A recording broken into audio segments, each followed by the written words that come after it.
اور وہ یہ کہ بالخصوص نظم میں وہ معاملات محبت میں جن میں کئی مرحلے دراتے ہیں کو انتہائی خوبصورت انداز میں پینٹ کرتے ہیں، اور نظم کے اخیر میں آ کر ایک دم کھلتا ہے کہ یہ تو ماضی کا کوئی قصہ تھا۔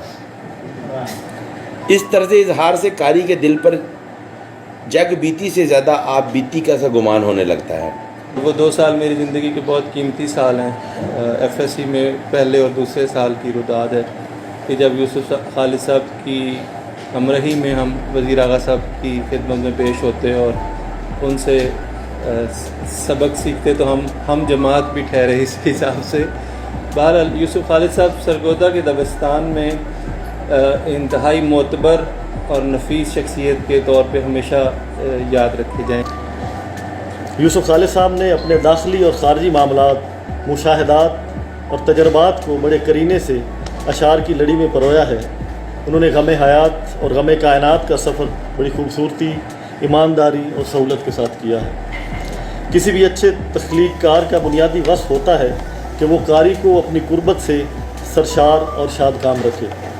اگر تخلیق میں جان ہو تو وہ قاری کو اپنی انگلی پکڑ کر ساتھ لے کر چلتی ہے، اور پڑھنے والا اس کی ہمراہی میں گم ہو کر سرشاری اور دلداری کی کئی منازل طے کرتا ہے۔ درج بالا باتوں کی روشنی میں جب یوسف خالد کی شاعری پر توجہ کرتے ہیں تو ہمیں آوانگارد کی حقیقت پسندی، سوریلزم اور جرمن اظہاریت، ایکسپریشنزم جیسی مثالیں ملتی ہیں۔ یاد رہے یہ سب جدیدیت سے منسلک ہیں۔ ان کا ظہور مختلف ممالک میں ہوا۔ یوسف خالد کی چند سطریں: میرے الفاظ اب نوکے قلم پر ہیں، مگر میں سوچتا ہوں کس طرح وہ خال و خط تحریر میں لا۔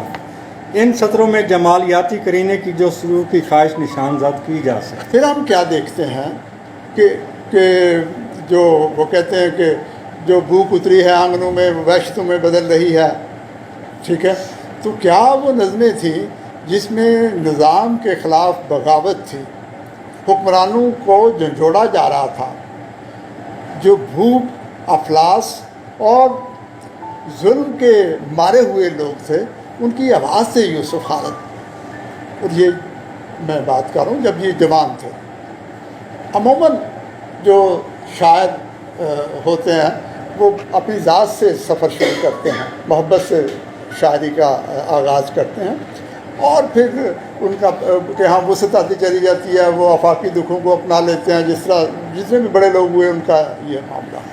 تو جب یہ میں نے کہا کہ یہ الٹے پاؤں چلنے والے شخص ہیں یا دوست ہیں ہمارے، تو اہم مرحلہ ہوتا ہے وہ یہ ہوتا ہے کہ صرف اور صرف معنوی ترسیل جو ہے وہ مقصود نہیں ہوتی۔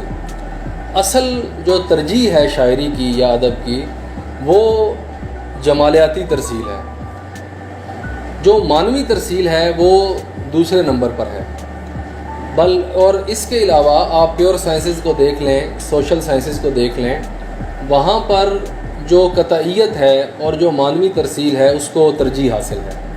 لہٰذا اگر شاعری کے اندر جمالیاتی ترسیل نہیں ہوتی تو اس کا مطلب ہے کہ شعری منصب کے اعتبار سے وہ اعلیٰ درجے کی تخلیق نہیں ہے۔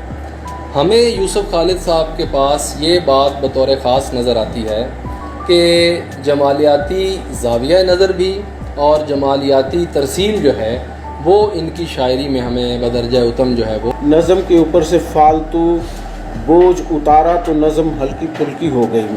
وزیر آغا نے نظم کو ہلکا پھلکا کیا تو نظم بڑی سبک رفتاری سے اپنا ارتقائی سفر طے کرنے لگی۔ وزیر آغا کے حلقہ احباب نے بھی وزیر آغا کی نظم نگاری سے بہت کچھ سیکھا اور اسی رنگ میں نظمیں کہیں۔ ان میں علی محمد فرشی، غلام جیلانی اصغر، رفیق سندیلوی، ضیاء جلندری، اقتدار جاوید، یوسف خالد اور بہت سے دوسرے شعراء شامل ہیں۔ میری پہلی کتاب جس کا نام ہی بڑا خوفناک تھا، زرد موسم کا عذاب،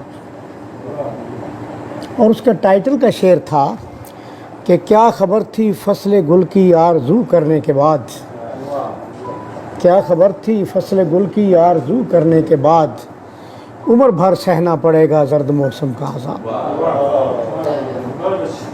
اور پھر اسی کتاب کے اکثر صفحات پر ایسی چیزیں موجود تھیں جن سے اگر کوئی مجھے ملے بغیر اندازہ لگاتا تو یہ کہتا کہ یہ کسی بڑی عمر کے شاعر کی شاعری ہے۔